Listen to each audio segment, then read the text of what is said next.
ingin tanya, apa hukumnya jika seorang sudah bercerai masih berdua-duaan dalam kamar?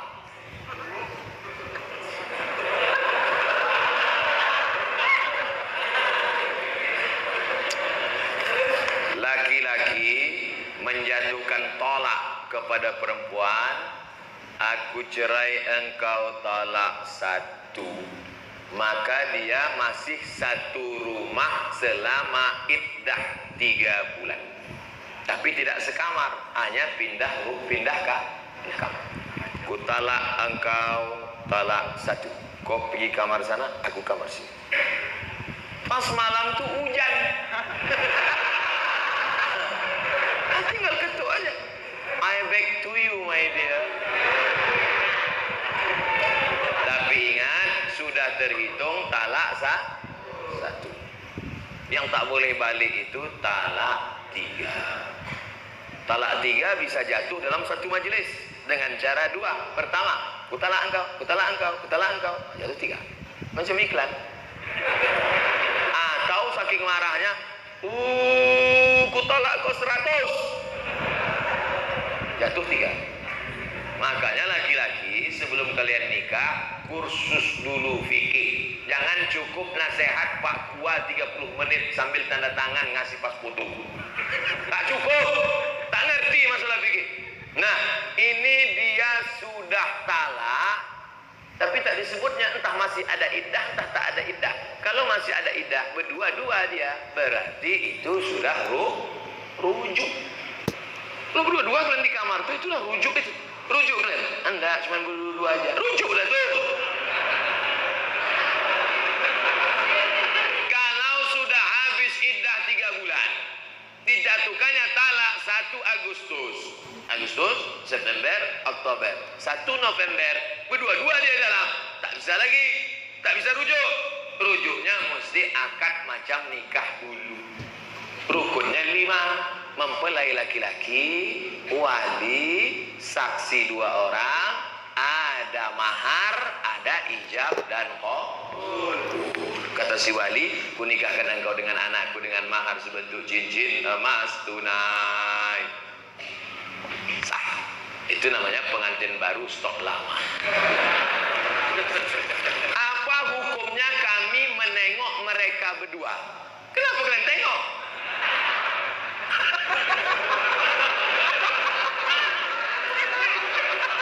Man ra'a minkum mungkaran, siapa di antara kalian menengok kemungkaran, falyughayyirhu biyadihi, robah dengan tangan. Kenapa kalian? Ini kalian dah rujuk apa tidak? Pakai tangan. Macam-macam betul peleng mati kau nanti. Fa illam yastati, kalau tak sanggup dengan tangan, fa bilisani, dengan lidah. Kalian kenapa berdua-dua nih? Ada iddah atau rujuk atau cuma anak kalian nih? Kami dah rujuk Pak. Kenapa tak ngasih tahu? Segan kami Pak. Tak sanggup dengan lidah, fa biqalbi. Rupanya dia preman bertatu, anting-antingnya aja sebesar lubang hidung. Tak berani dengan tangan, tak berani dengan lidah. Diam aja lah, macam orang pau.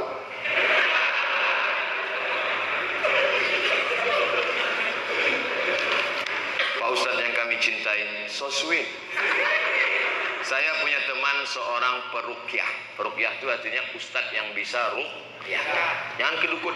Kalau ini diganggu jin, diganggu setan, jangan ke dukun, tapi pergi ke ustadz ruqyah. Kalau untuk Medan Sumatera Utara namanya Ustadz Musdar Bustaman LC, penulis buku ensiklopedia ruqyah. Cari di internet, Musdar Bustaman LC. Kakak kelas saya waktu di Mesir dulu, jenggotnya segini.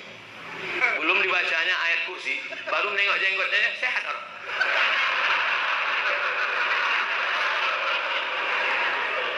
Tak percaya, coba jumpai. Tapi saya menengok dia jarang sholat, berarti dukun. Apalagi sholat berjamaah. Apakah setiap bacaan yang dibacanya mendapat keberkahan Pak Ustadz? Maka casingnya ruqyah, tapi isinya berkawan dengan jin. Idza ra'aitar rajul, ini kata ulama tasawuf. Idza ra'aitar rajul, kalau kau tengok ada orang yatiru fil hawa, bisa terbang di atas awan, yamsi 'alal ma, berjalan di atas air, terbang di atas awan, berjalan di atas air, jangan kau sangka dia wali Allah, tapi tengok bagaimana dia melaksanakan perintah Allah. Tak sholat, wali setan. Sholat sikit, wali murid.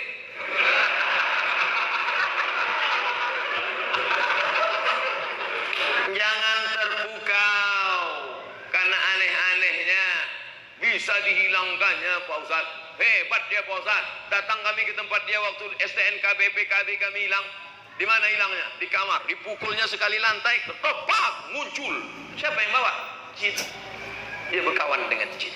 Oleh sebab itu maka tengoklah istiqomahnya dalam ibadah. Itu standar dalam Islam.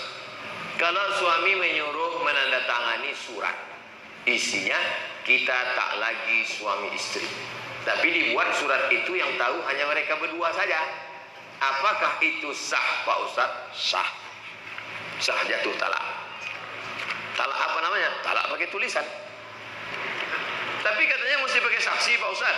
Nah, menjatuhkan talak tak mesti pakai saksi. Ini termasuk talak yang jatuh pakai tulisan. Kita tidak lagi suami istri, termasuk talak sorry, jatuh talak satu. Bagaimana talak bisa jatuh? Dua. Yang pertama, sorry, kucerai engkau talak satu, atau ditulisnya. Yang kedua, pakai kiasan, pulanglah engkau ke rumah orang tua.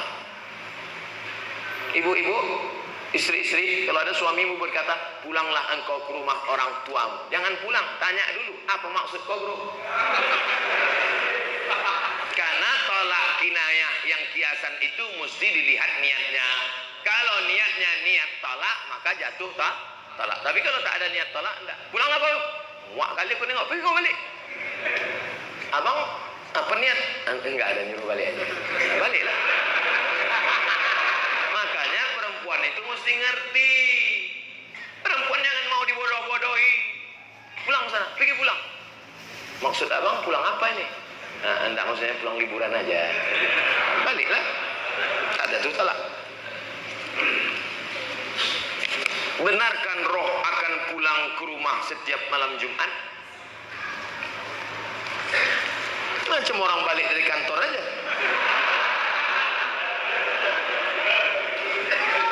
Roh itu tempatnya tiga. Buka judul kitabnya Roh. Nama penulisnya Ibnu Qayyim Al-Jauziyah. Yang pertama, letak roh orang baik-baik tempatnya Illiyin. Ruh orang yang jahat-jahat tempatnya sijjin. Yang ketiga, Allah kuasa mengendalikan ruh bisa balik, ruh bisa masuk ke kubur, ruh bisa merasakan azab kubur, ruh bisa menengok orang ziarah. Tapi kita tak tahu kapan dia baliknya, harinya, segala macam. Kalau ada yang mengatakan ruh balik hari Jumat, bukan hadis Nabi, tapi pendapat ulama, ijtihad ulama. Tapi pendapat yang kuat bahwa ruh itu tiga. Pertama, ditempatkan di Illiyin. Yang kedua, yang jahat-jahat di Sijjin. Yang ketiga, ada saatnya Allah Maha Kuasa menempatkan dia di mana. Seandainya nanti tiba-tiba waktu Abdul Somad meninggal, ada jamaah masjid Al-Muslimin kerasukan. Dipanggillah Ustaz Musdar Ruqyah. Allahu la ilaha qayyum la ta'khudhuhu sinatun wa la naum. Aku Abdul Somad. Betul kau nih, kata Ustaz Musdar. Kita sama-sama di Mesir dulu. Betul, jangan tanya lagi. Kalau memang betul pernah ceramah dulu di Masjid Al-Muslimin. Pernah. Hari apa tuh? Hari Senin malam Selasa tanggal 26 malam 27. Dia, maka itu bukan ruh Abdul Somad, tapi jin qarin. Karena setiap kita yang lahir ini ada jin pendamping yang ikut waktu kita lahir. Jin saya ikut nih, maka ketika saya mati dia tak mati, dia hidup. Dia tahu kemana jadwal-jadwal saya. Bisa ditirunya suara saya. Kalau memang betul kau Ustaz Somad, coba ceramah. Assalamualaikum. Dia nih, bukan. Itu bukan ruh, karena ruh tak bisa dipanggil. Kalau bisalah ruh dipanggil, maka bisalah dipanggil ruh Nabi Muhammad SAW untuk ditanya mana hadis sahih, mana hadis dhaif, mana hadis palsu. Oleh Oleh sebab itu maka jangan mudah dengan nanti datang penipu-penipu yang mengaku bisa memanggil roh si fulan, emang jelangkung. Jelangkung jelang sih datang tak diundang, balik tak dijemput, keranjang arang. Yang ketawa berarti udah tua. Anak-anak sekarang mana dia tahu? Dulu kamu zaman-zaman porkas. Tahu juga Ustaz itu. Enggak, saya tak pernah manggil.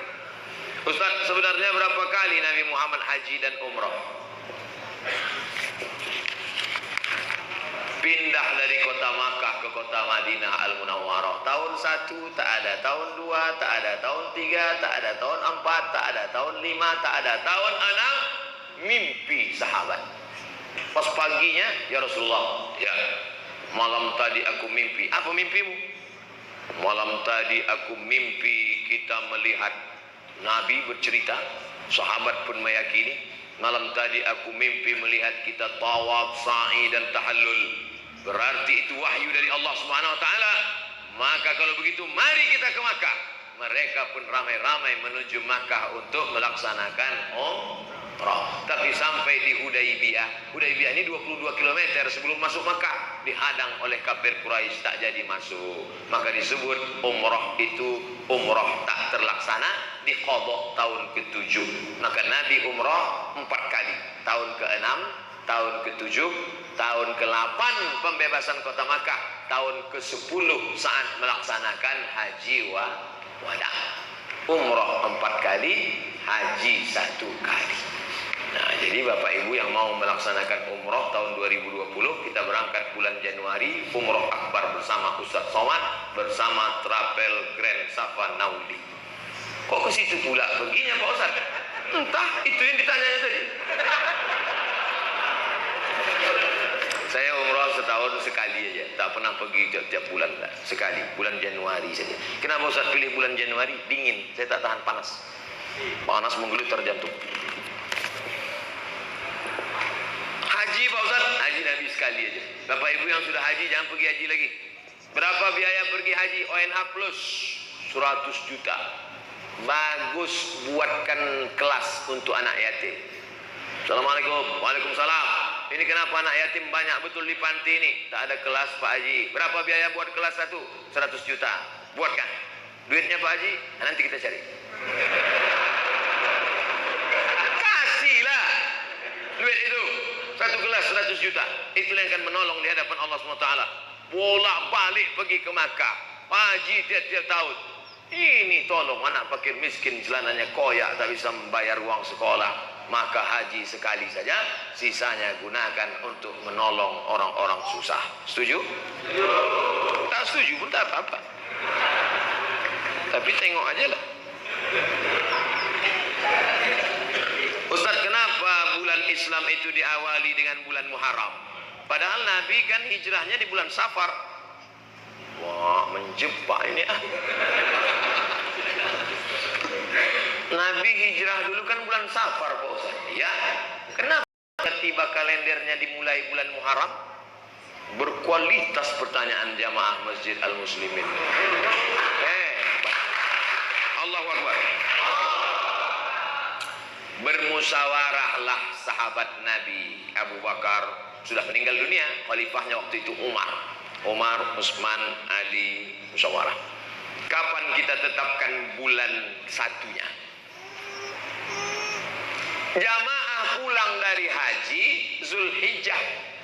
Pulang dari haji Zulhijjah, memulai hidup baru setelah Zulhijjah bulan Muharram.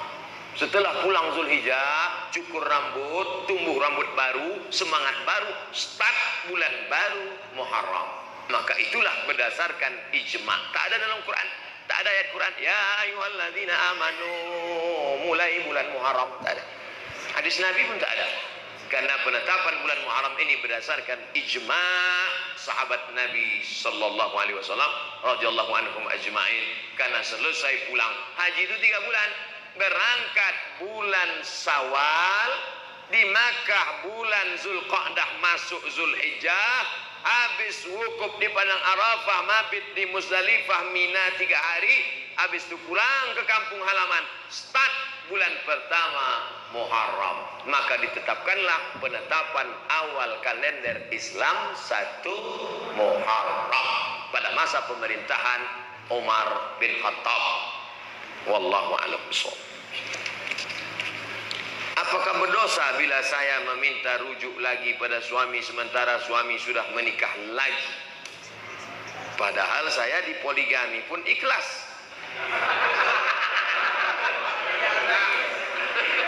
Saya ulang dari bala. Apakah berdosa bila saya meminta rujuk lagi? Rupanya bapak ini diceraikannya istrinya. Setelah cerai, nikah dia dengan perempuan. Setelah itu datang bini pertama minta rujuk balik. Dan dia mau dipoligami. Dulu di status dia bini pertama, sekarang dia jadi bini kedua. Saya dipoligami pun ikhlas. Tak ada masalah kalau gitu. Di mana letak masalahnya? Istri dia tak mau. Oh, macam sinetron kurasa.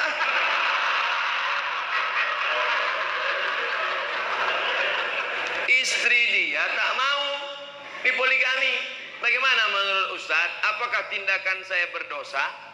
Tindakan ibu tidak berdosa, karena ibu bukan pelakor, pengganggu laki orang.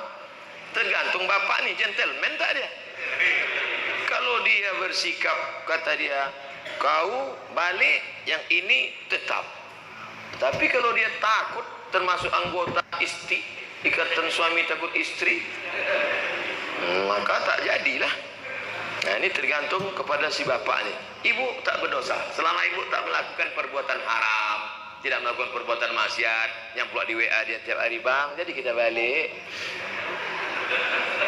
Jangan ganggu-ganggu dia, jangan goda-goda dia. Tapi bahwa dia mau balik, berani dia, maka tapi tidak semudah itu. Karena di Indonesia tidak boleh laki-laki menikah tanpa ada surat izin dari istri pertama. Ibu dianggap bukan istri pertama karena sudah lepas, maka istrinya yang sekarang ini yang pertama. Maka kalau kalian mau menikah, mesti ada surat izin dari ini, tanda tangan matre 6.000. Makanya ibu-ibu sebelum tidur malam pastikan keliling tempat tidur itu tak ada matre 6.000. Karena mana tahu kita pas sedang tidur kan diambilnya tangan. Selesai, pas tengok jadi. Hati-hati aja, bukan saya nakut-nakuti. Dalam keluarga ada anak laki-laki yang tak meyakini tahlilan 40 hari, 100 hari dan sebagainya pada orang tua yang sudah mati meninggal dunia. Karena acara tersebut pada ajaran Hindu, kata anak tersebut. Pada saat ada acara itu, anak laki-laki itu selalu pergi. Mau hujan, pergi dia cari kegiatan lain, ditinggalkannya maknya di rumah sehingga membuat maknya menangis sedih. Pertanyaan, bagaimana hukum anak tersebut membuat orang tuanya menangis dan bersedih? Bagaimana cara saudara dan keluarga menyikapi masalah ini, Pak Ustadz? Masalah bersedekah untuk orang meninggal dunia, kapanpun sedekah itu sampai. Mana dalilnya? Saat sayang betul dengan emaknya, ditanyanya Nabi, ya Rasulullah, ya ummi matat, emakku mati, apa atasaddaqu anha, kalau aku bersedekah sampai tak pahalanya untuk almarhumah emakku? Kata Nabi, sedekahlah engkau, pahalanya sampai. Itulah dalil bahwa sedekah sampai untuk orang mati. Ninggal Pak Ustaz? Iya, ninggal mati sama itu. Ayu sadaqatu afdal, apa sedekah yang paling afdal? Kata Nabi, sedekah yang paling afdal sakyul ma, memberi air minum. Kalau air minum sampai, apalagi asam pedas bau. Kalau air minum sampai, apalagi bubur kacang hijau. Maka sedekah itu mau berapa hari pun sampai. Yang paling bagus sedekah itu tak usah tengok harinya, full terus sedekah tiap-tiap hari. Kalau perlu tiap malam, tiap pagi undang anak yatim, kasih makan. Assalamualaikum Pak Panti Asuhan. Ya, saya sedih betul mak saya meninggal, saya mau bersedekah sini. Berapa hari? Selama setahun saya sedekah. Semuanya Pak? Enggak, 2 orang aja. Berapa anak yatim di sini? Ada anak yatim Pak, 1 bulannya berapa biaya dia? 1 bulannya 1 juta Pak. Ini saya kasih 12 juta untuk setahun. Bagus, the best, mantap. Uang sekolahnya sekalian. Adapun ditetapkannya 40, 100, maka tidak ada larangan. Boleh dia laksanakan. Mau 99, mau 100, mau 200. Kenapa? Karena di dalamnya ada unsur bersedekah membagi. Tapi kalau dia buat keyakinan, siapa yang lewat dari 100 maka tak ada pahalanya. Siapa yang ngasih pas hari 100 maka dijauhkan dari azab neraka 100 km. Nah, itu tak ada dalilnya. Tapi kalau dia tak ada berdalil, hanya membuat berbagi begitu saja. Oleh sebab itu maka ini masalahnya umum. Kalau mau bersedekah, bersedekah, berbagi, baca tahlil, baca zikir, baca yasin. Isi tahlil itu apa? 5. Isi tahlil itu 5. Yang pertama doa. Allahumma firlahu warhamhu wa'afihi wa'fu anhu. Doa sampai. Mana dalil bahwa doa itu sampai? Kalau lewat di kuburan, mulut jangan diam saja. Lewat di kubur baca doa. Apa doa lewat kubur?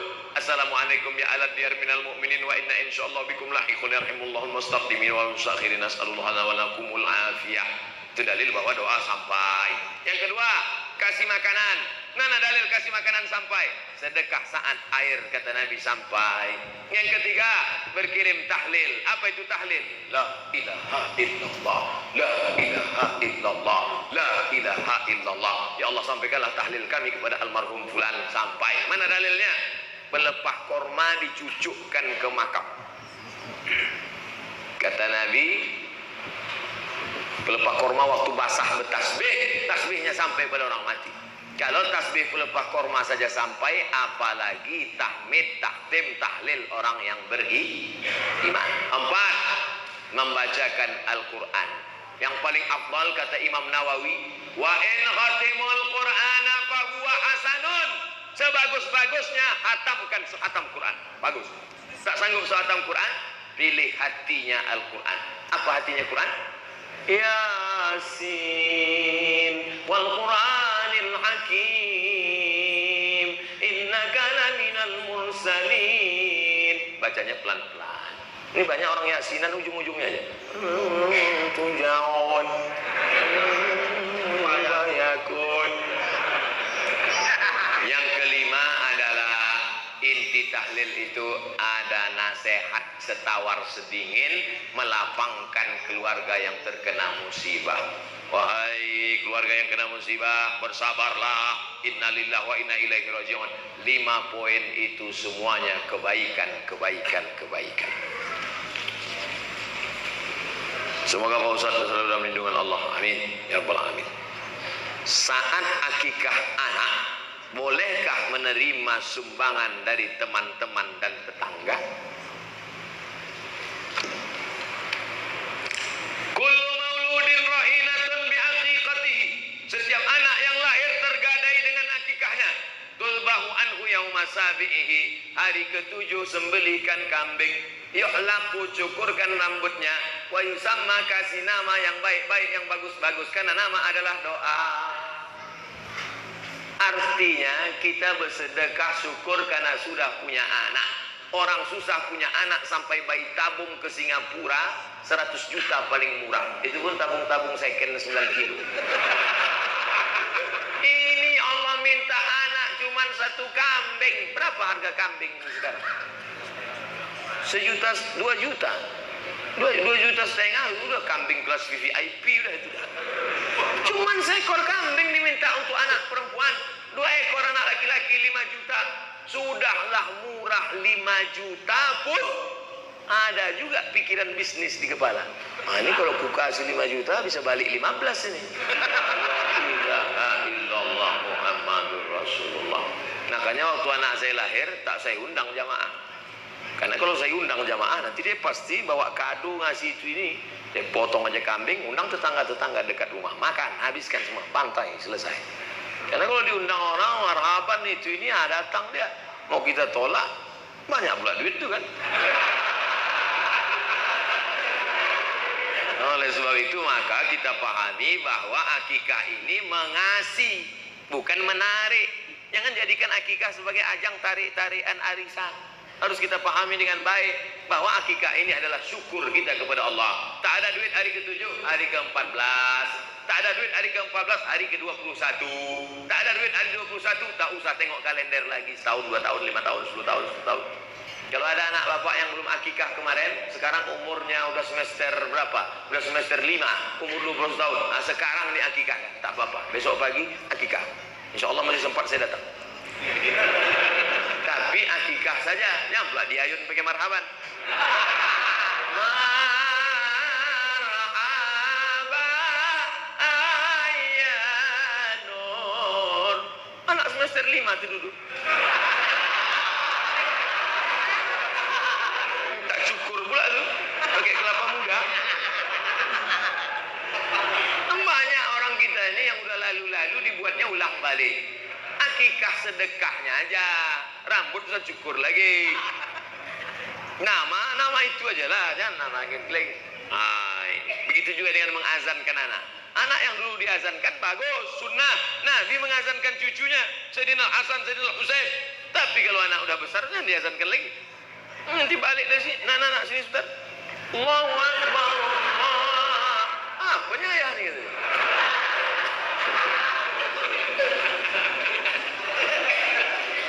Saya ingin tanya Pak Ustaz, dana infak di masjid boleh tak kita pakai untuk menyantuni anak yatim? Dana infak masjid diserahkan untuk santunan anak yatim. Dibuat di situ infak masjid. Orang yang memberi infak ke masjid itu niatnya adalah untuk operasional masjid. Semua yang terkait dengan masjid dialihkan kepada bukan lokasi alokasinya, maka itu temuan BPK. Tapi sedekah umum dibuat di situ, kotak sedekah. Tak ada dibuatnya sedekah masjid, umum saja. Dialihkan ke fakir miskin bisa, karena posisi masjid di situ adalah sebagai mediator, sebagai pengumpul dia. Yang tak boleh itu duit anak yatim untuk masjid. Nah, itu tak boleh.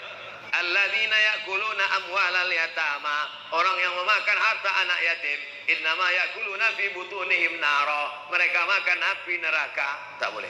Adapun duit sedekah umum dibagikan ke anak yatim boleh. Duit anak yatim dibagikan ke masjid tak boleh. Jadi pahami dengan baik. Dua, menyantuni fakir miskin Pak Ustaz, sedekah. Makanya untuk keluar dari ikhtilaf ini, makanya kadang kalau kita sholat Jumat kotak itu sampai 3. Kotak 1 untuk masjid, kotak 2 anak yatim, kotak 3 fakir miskin, kotak 4 MDA, kotak 5 DLL. Macam pawai taruh. Pakai remote pula tuh. Kenapa banyak betul kotak? Supaya orang memasukkan duit sesuai dengan niatnya masing-masing. Ada yang mau ngasih masjid, kasih masjid. Ada yang ngasih anak yatim, kasih anak yatim. Ada yang ngasih MDA, kasih MDA. Pengurus takut salah alokasi dana nanti dituntut orang di akhirat. Udahlah amal tak banyak, menyelesaikan itu pula lagi. Kertas terakhir. Saya sudah beberapa tahun nih hijrah. Alhamdulillah. Selalu menjaga sholat fardu. Alhamdulillah. Sholat sunat juga. Alhamdulillah. Yang menjadi masalah, na'udzubillah, ketika saya tak pernah khusyuk setelah takbir, selalu terlintas di pikiran saya kesana kemari dalam hati saya, apakah akibat dosa-dosa saya yang telah lalu? Cara khusyuk kata Syekh Ali Tontowi 5. Yang pertama, jangan macam main bola langsung turun sepak bola, kram. Jadi gimana? Lari-lari dulu, pemanasan. Sama macam naik motor, tak mungkin langsung. Panaskan dulu mesinnya. Tak juga panas, hidupkan mancis. Artinya apa? Pemanasan dulu. Apa pemanasan sebelum sholat? Jangan ujuk-ujuk habis nengok HP langsung Allahu Akbar. Macam-macam lah datang WA, datang Twitter, BBM, WhatsApp, Instagram. Pemanasan dulu. Pemanasannya apa? Ketika berwudu hati khusyuk. Khusyuk dimulai ketika berwudu. Saat dihidupkan keran atau diambil air dari gayung, membasuh tangan, keluar dosa-dosa dari celah tangan. Ambil air, masukkan ke mulut, ke hidung, keluar dosa dari mulut dan hidung. Diambil air, berkumur-kumur, istinsyak, istinthar, keluar dosa dari mulut. Disiramkan air ke wajah, keluar dosa dari biji-biji mata. Nah, ini hati udah mulai dijaga nih, supaya jangan lari dia ke kiri, lari ke kanan, dijaga. Masukkan dia ke sarang. Ketika air menyiram tangan, keluar dosa dari celah-celah tangan. Ketika air mengusap kepala, keluar dosa sampai isi kepala yang kotor-kotor ini sampai ke lubang telinga. Ketika air menyiram kaki, keluar dosa dari kaki. Hadis riwayat Ibnu Majah, menghadap kiblat. Asyhadu an la syarika lah, asyhadu anna muhammadan abduhu rasuluhu. Allahumma ij'alni minat tawwabin waj'alni minal mutatahhirin waj'alni min ibadikas sholihin. Jangan dalam kamar mandi yang ada WC-nya, tak boleh berdoa ada WC dalam. Setelah itu dari tempat wudu, mana tempat wudu? Entah mana-mana lah pokoknya. Dari tempat wudhu ke dalam, Nabi melarang tasbih. Tasbih menjalin jari jemari, tak boleh. Tasbih retak tak boleh. Yang boleh itu tasbih. Tasbih tak boleh. Dari tempat wudhu itu tasbih. Kalau datang orang ngajak ngobrol, gimana cara kita? Subhanallah. Supaya hati ini jangan kemana-mana. Ini hati nanti liar nih, mau pergi kemana-mana. Yang kedua, menjawab azan. Allahu Akbar, Allahu Akbar, Allahu Akbar. Asyhadu an la ilaha illallah, asyhadu anna Muhammadan Rasulullah,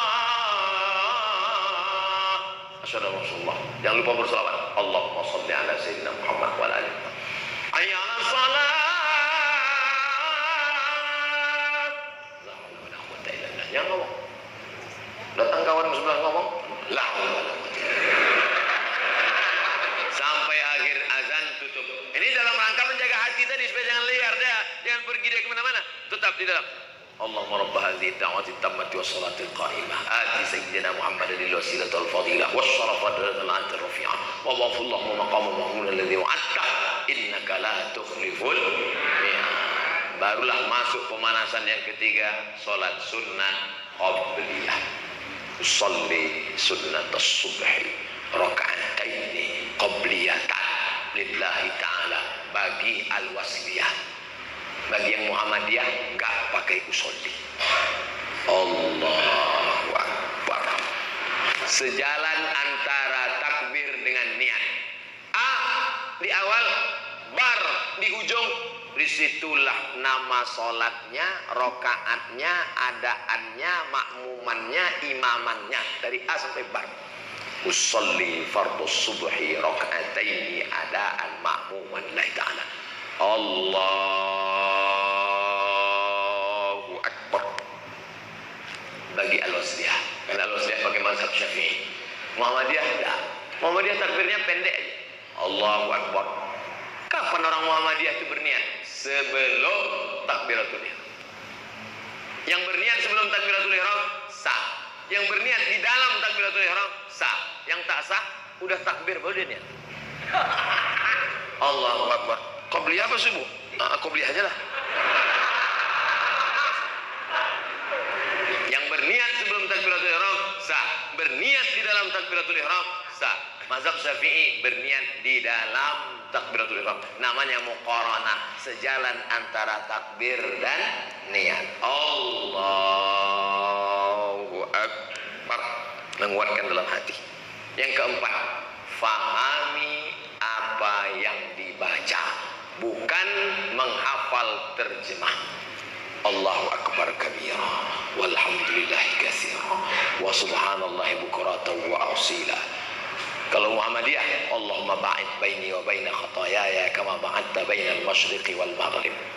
Yang baru tobat belum hafal, diam aja. Iftitah tak wajib, langsung Al-Fatihah. Yang belum sebut, aku belum hafal. Batal, karena kalau mengucapkan lafaz lain dari bahasa Arab, batal. Lalu kemudian apa? Yang kelima, mulut melafazkan, bergerak. Ya Khabbab, ada sahabat Nabi namanya Khabbab ibn al-Arf. Ya Khabbab, ya Nabi Muhammad Muhammad itu kalau sholat mulutnya bergerak atau diam? Nabi kalau sholat mulutnya bergerak. Dari mana kau tahu? Bittirabi lihyati, ku tengok jenggotnya bergoyang. Alhamdulillah.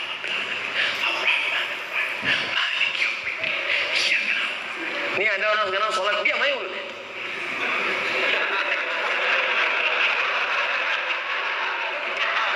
Dia nengok awan pula, nampaknya pula Garuda sama habis. Tengok lampu mak cantik juga lampu. Nada tetap di tempat sujud. Sholat ini sama macam orang naik motor.